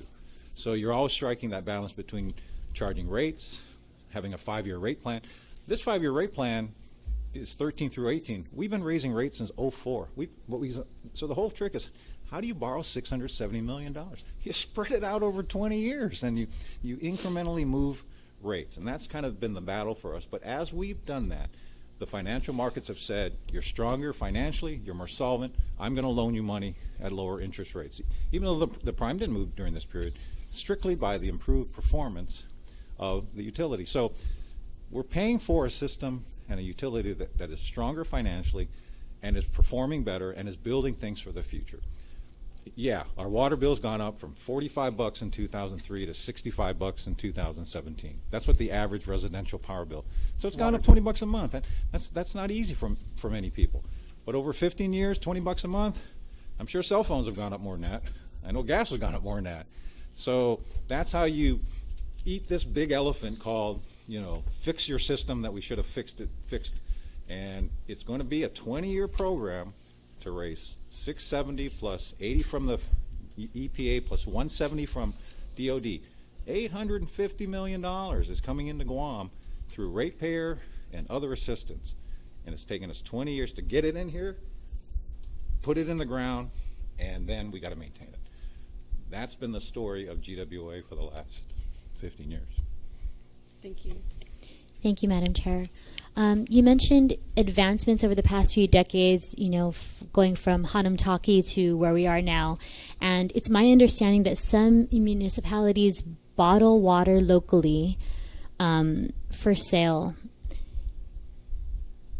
as a service and a reliable source of income to help with infrastructure investment and to help offset rate hikes like we were discussing earlier. So do you think that this is an opportunity that would work here on Guam and for an agency like So GWA? one of our largest customers is Pepsi. Right. And they buy our water and they make Pepsi Hanum. So should GWA start competing with them? So They buy GWA water? Yeah, they're a big customer, and they make one of their products is Pepsi Hanum. I thought they had their own well. Nope. They buy. So one of the challenges, so the reason I asked the question is that is there's a lot of companies on Guam that sell water, right? And to be honest with you, the reason people go in the bottled water business, Greg, what's our rate? $7 per 1,000 gallons? No. $9? What is it? No, it's less. What's our current rate? About 7. $7. So think of this: 1,000 gallons of water for $7. Get a fancy label and a plastic bottle. You can sell this for $5 a pint. That's why people are in the water business. Yeah, maybe right? we're in the wrong business. Right, here. right. So the question for us is: do you want a publicly owned facility to start to compete with a product that is provided for by the private sector? This is what GTA went through when it finally had to get sold because. We're publicly owned. Do we want to go into Pepsi Hanum's business or just sell them the water and let them do it? So that's why we haven't. And to be honest with you, we got so many other fish to fry that selling our own water is, it's an interesting concept. We just want to get the water to our 43,000 customers efficiently, clean, safely. We want to take the wastewater away, protect our ocean. We want to do that efficiently. Maybe we'll look at getting into bottled water. But I think that's something the private sector is doing quite well. I look at it in a different way. When I do have bottled water in my hand, it's because it's a convenience. In other words, they always give me these little plastic glasses and they say fill it up, and I always forget it. It's like your umbrella. You put it in your car and then you walk away and then it rains. Where's the umbrella? It's out in the car. You're in the building. Okay. Why would we want to do a process like this? Because it's going to cost more. Because you gotta put a bottle. You gotta do all these things. Think of it this way: we're selling $7 for 1,000 gallons. Most places will sell you 5-gallon bottled water for between $6 to $7. So you're getting 5 gallons on one side as opposed to 1,000 gallons on our side. We just rather give the people the water in their house and let them fill up their plastic bottle or drink water. I drink water at home, but the problem is when I'm out somewhere and I get thirsty. It's so easy to stop by a store and get one of these. Like I said, it's like the umbrella. It's always not our core business. It's not a good business. It's not our core business. Yeah. At least it's not something we can focus. And I'd rather work on water loss. Yeah, and we'd than rather developing a find bottled ways water to program. cut costs, which we do. So, No, good idea. Do you have a question? Okay. Can you please explain? You met with the EPA as well when you last week, correct? Yes. Can you please explain what happened during the meeting with EPA? I think Not unless you're on a federal court order to not say anything. No, but because no, you I did think mention to me that well, they are very selective of the attendees that are there. Yeah, when we go to EPA, they're the ones that dictate who's there. Yes, sir. There was one time when we walked in and we had our PIO with us, and they said no, and we said okay. But here's the thing: what we did basically at EPA was give them an update. So we talked about things like the Agate Santa Rita is going to start taking wastewater at the end of the month, and this is how it will roll out. And within a year, we're going to be picking up the Baza Gardens and increasing the flow and all these other things, telling them things that they want to hear. And they said, good. And that's what we're trying to do. It's more than anything else, is keeping a relationship going. One of the things that caught my attention when I started on the commission was we were in court, and of course our favorite attorney from the Department of Justice, Mr. Mulaney, was on the screen talking from the mainland. And he said, Your Honor, the problem we have with GWA is we're looking for a partner. And it caught my attention because he was right. We were not doing everything we should have been doing. We weren't working as hard as we should have.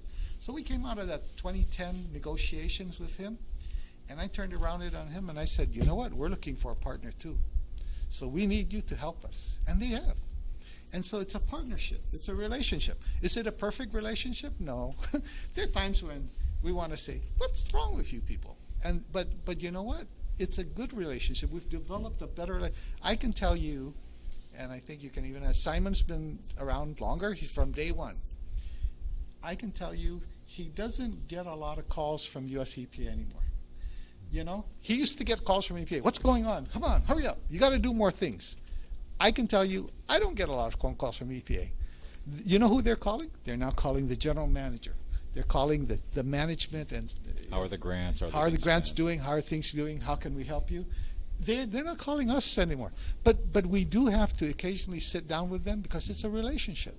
They're not granting money to an inanimate object. They're granting money to 5 commissioners and a management team. And so they like to sit down every once in a while and make sure we're still on the same page. Yes, we're still on the same page. And it's that relationship that has helped us in terms of the military buildup.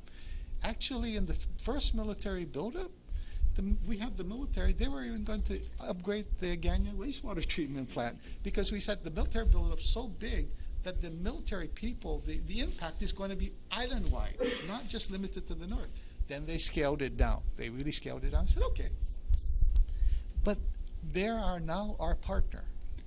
And that's what so sitting down with them when they say, hey, come over, we like to sit down with them and they're coming out. Yeah.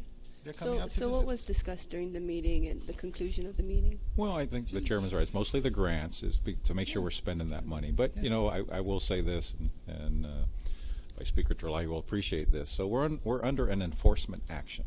So in the room was also somebody from enforcement. And all enforcement does at US EPA is spend 60 hours a week trying to figure out how to enforce communities to do the next bit of compliance. And so as we always do, we said, any update from enforcement? And of course, she said, oh, we're not going to discuss any new enforcement. But a lot of the questions was about the collection lines for sewer, right? Now we treat the waste, right? But like Hawaii, if you can't get the waste to the plant, that's a headache. So Hawaii was given a 25-year, $5 billion court order to upgrade their collection lines, and then at the end of that, upgrade the 2 plants. We're upgrading our plants now. One plant. But, Because of them? the big one, Northern, and Agate will be there. Oh, yeah. We know that Agana, they're going to want to they're going to start tapping their toe and say, when are you going to do Agana? And we speculate, don't know. We won't be surprised if they create another enforcement action that they will want to tag on to. Now that you got 2021 done, we want more.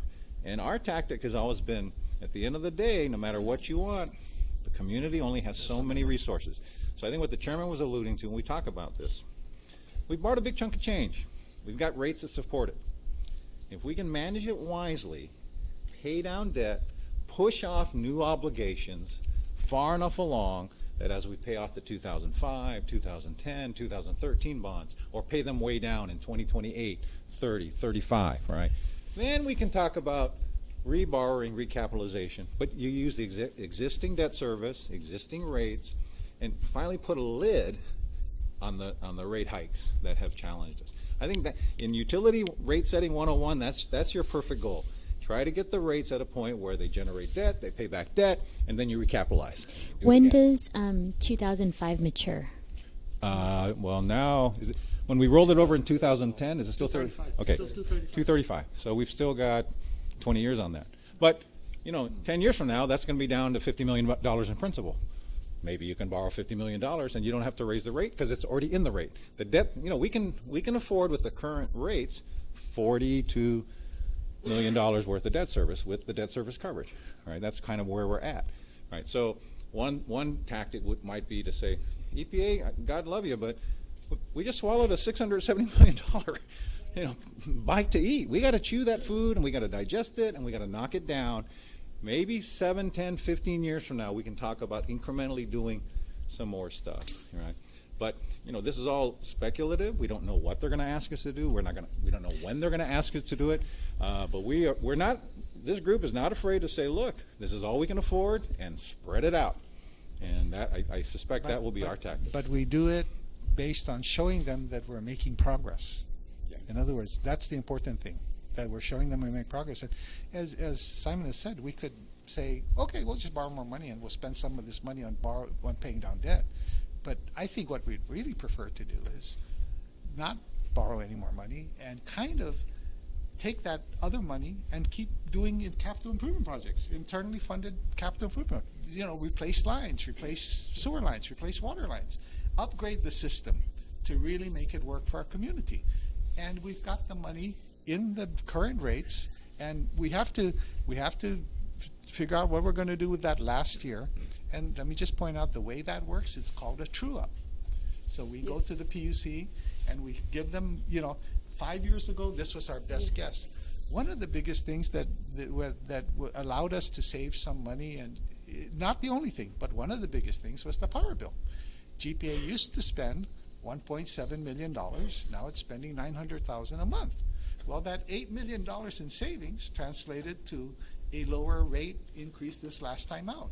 Now we've also cut costs. Wait, you said 1.7 million and then 8 million? And 1.7 million a month. Right. And then it drops to 900,000 because of the price of oil. 800,000. So the difference there around 700,000, whatever that number is, times 12 months You is said about 8 million. $8+ million. I'm not going to give you the exact number. So we No, were you said bad. 8 million, We so that's guessed why I was asking. we guessed a higher power bill would occur and a lower power bill occur. And For all because the reasons you know. Yeah, and Oil price not, will fail. and not something we did. But in addition to that, we've also controlled overtime better. We've done a lot of other things. We've controlled our use of vehicles, for example.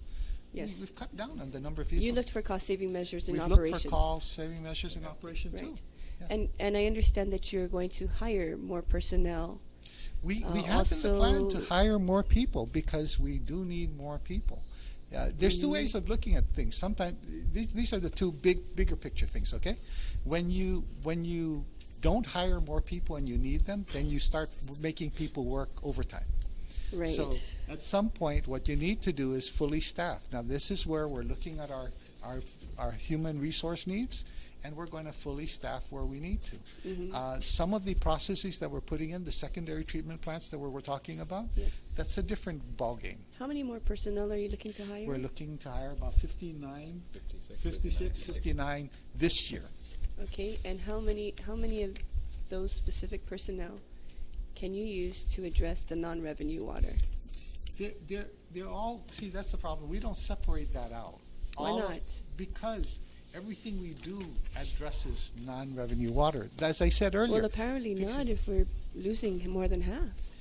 But we're beginning to chip away at, and as we go through and finish the tanks by 2021, as we go through and finish some of the things that we're doing, we will bring that down. But it's not something that's going to happen overnight. There's nothing, you can't go, if there was one leak and that's going to solve it, we would go over and fix that leak right away.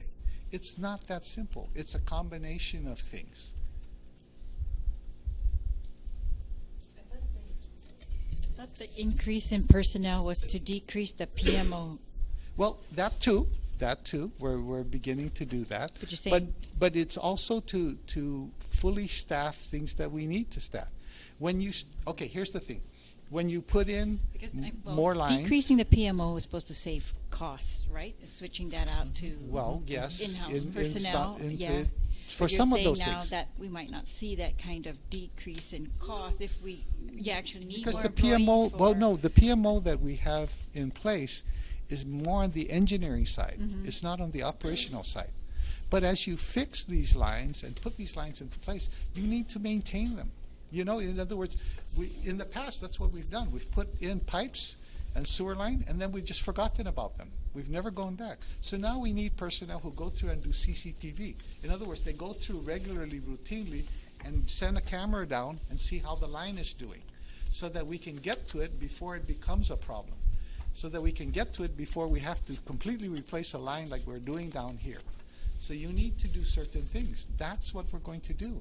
You can't just keep putting things in the ground and then forgetting about them, or in putting things into, making capital investments. So what is the amount of personnel to address the About- CCTV technological advances?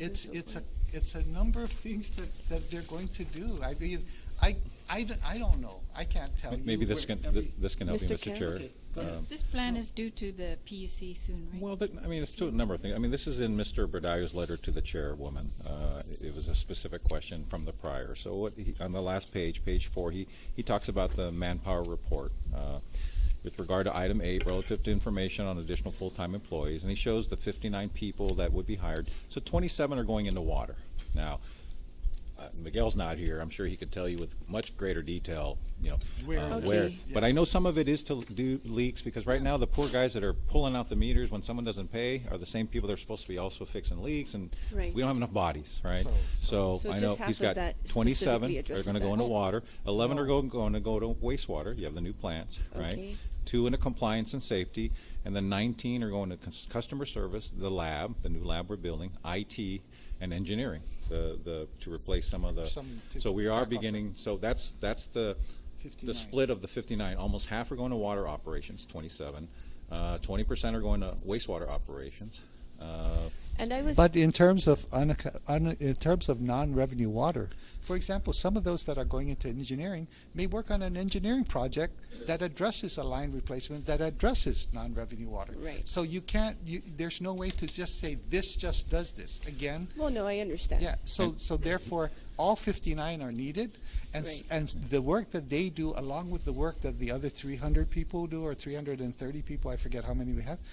All of those people, that all addresses even non-revenue water. Wow, that's amazing that we have close to 400 employees, but there's still non-revenue water of half. No, I appreciate Right. that. I appreciate that, but that's not what they that did. What he does say, the positions were requested to fill losses due to retirement and attrition. So this is to replace people who are retired, to augment leak detection and leak repair crews in the water ops division, of which is almost half of the number of additional employees are going to be in that area. So it's And unfortunate how- we don't have him here tonight, but I'm Yeah. sure he could give you much more detail. But I do- he's saying that this is to fill for losses due to retirement and attrition, and to augment leak detection and leak repair crews in the water ops division, as well as to enhance maintenance activities for improved asset management. Yes, that's So very that's what.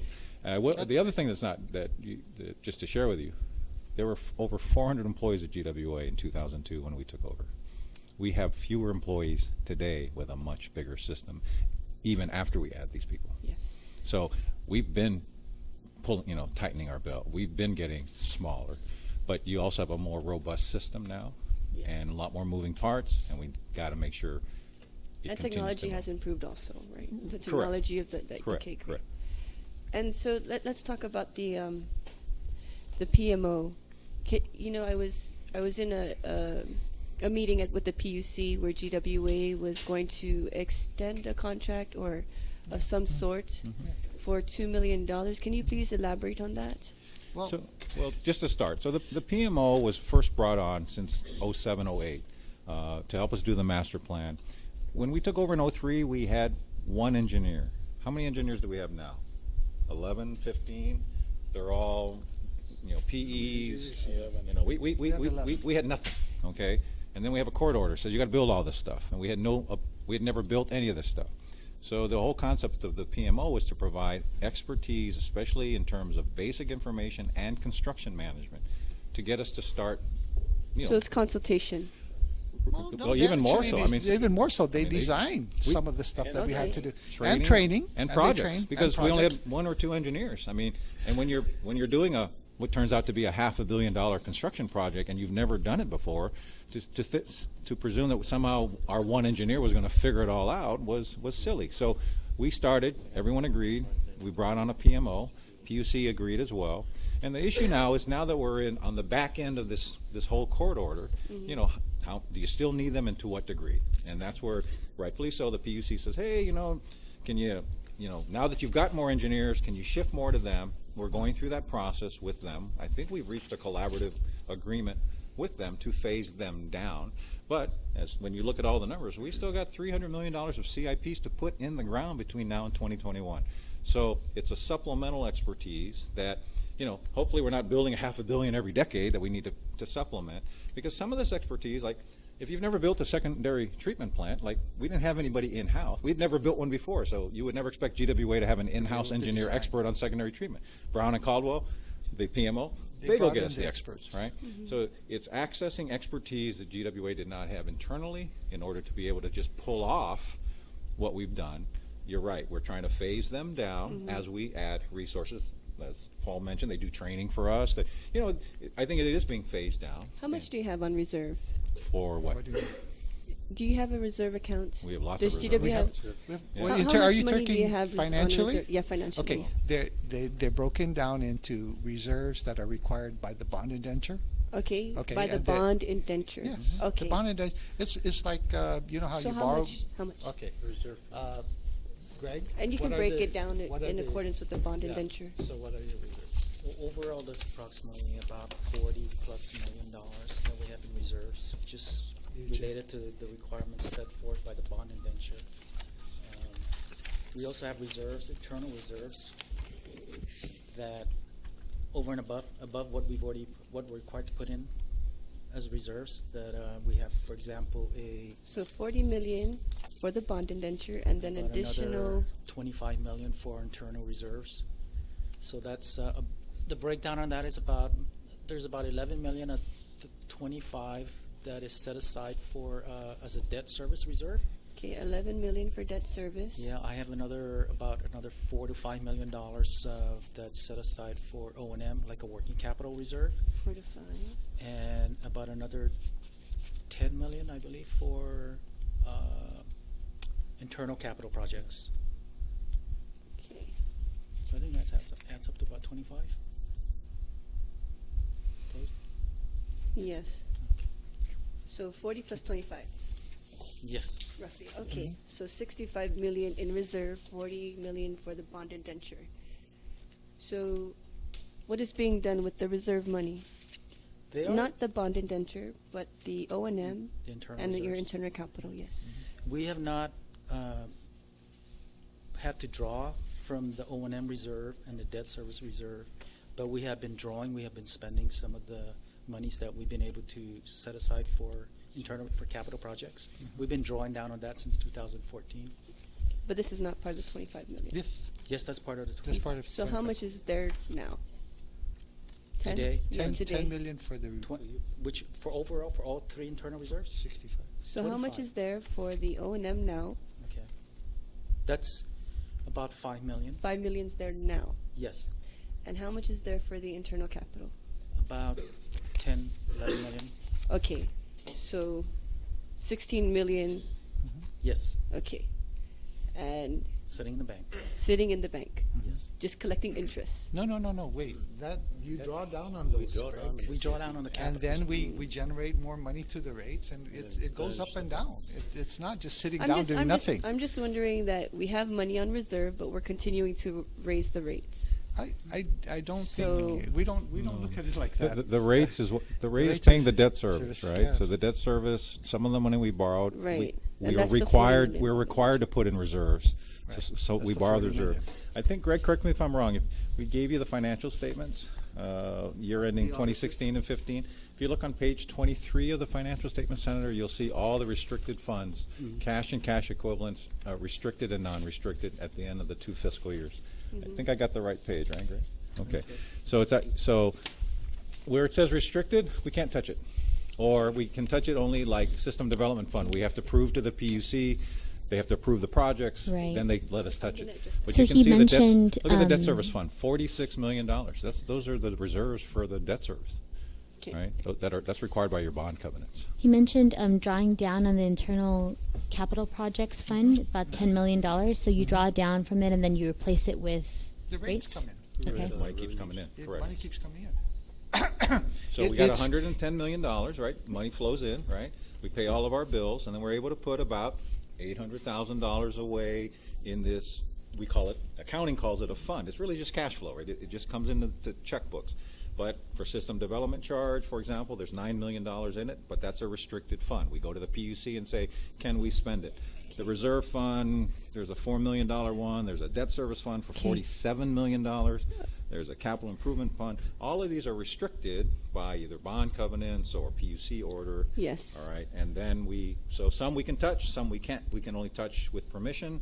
But what Greg is trying to describe is that when we pay all of our bills, there's a little bit of a margin, right, that we're able to now accumulate some working capital reserves. I think we have 13 million in it now. You know, GWA used to not have any working capital. I mean, think about Gov Guam. You guys are debating whether to borrow this money. Okay. What Gov Guam doesn't have is working capital. So we've built up working capital, just like the GPA has. And so we have some working capital, just because sometimes you don't get a full collection month. Sometimes you got to pay vendors a little bit faster. So we have a little working capital. In our rate design, the goal was to accumulate 20 million, Greg, over time? 13, 15, 20 million, and Just an internal capital expenditures. But why would you want to do that and continue to increase rates? we want to do it so that some of this money can fix things without increasing rates any further. You need, so the rates now are creating some of this cash flow. So now we want to use this cash flow. But we, the people we could lower the rate a little bit and not have that cash flow. But then when we want to fix Don Maria's line, we got to go float a bond. We don't want to do that. We want cash flow to Well, it do seems that. like we're floating bonds now. Sure, for No, big it's for things, big $70 things, million Senator, but- sewer plants, you float a bond. But fixing the hundreds of miles of pipes that we have to fix forever and ever, you need something that's regular cash flow. You can't run to the bond market every 5 years and So say, how- now let's fix some lines. What is your target goal to have that money? I tell you what, sitting in the bank for- No, it's not sitting in the bank. You've got to understand something. Every year, okay, you get money, you pay your O&M, you pay your debt service. You always want to have some money that generates so that you can do other projects And at put the money- same time increase rates. Well, no, Or from the rates you already have. from So- the rates you already have, because the rates you have are dictated by the But bond. we have by money the- in by the reserve, bond- but we're increasing rate. Yes, we That's are essentially increasing what we're- rates. we're not We are just increasing now. You rates know, to I make think- sure we I can think- service the debt on what we have to borrow. And We're also also- increasing rates to have a little working capital fund funded. We're So also that- increasing the rates to have a little capital that we can use where we don't have to run to the bond market every year. That's what a good utility does. And that way we can be fixing some of these things. You want us to fix leaks? That $10 million a year will help us fix leaks without having to go into the bond market within the existing rates that we have. 10 years ago, we didn't have that So cash we should flow. anticipate in the future that we wouldn't have to go to the bond market. Well, No, what we're I'm not saying so is, sure that- what we're saying is, Well, as just, we look, yes. no, Please, no, gentlemen, explain Senator, this. Senator, I think You may go to what the bond market in 2025. You may go in 2027. You may go in 2021 for a $20 million. Let us do the planning and we'll do it. But I mean, we're not going to say we're never going to go to the bond market. Yeah. But we're also cognizant that the current rates produce cash flow that has allowed this utility to become financially solvent, put some reserves away, and have finally for the first time, the ability to repair things with some working capital cash flow without having to run to the bond market. Okay. And that's a good place to be for us. Well, I think we'll come to a close. It's already 7:30. Sure.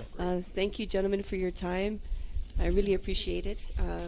We will recess the informational briefing and continue at a later date to be announced. Great. Okay, thank you, everyone, Thank and you, have a Senator. good Thank evening. you, Thank you Senator. for your participation and your your patience candid and with us. candid. Thank you. I'm just the restroom. Huh? Please, the restroom. Sure. Contribute to the wastewater system.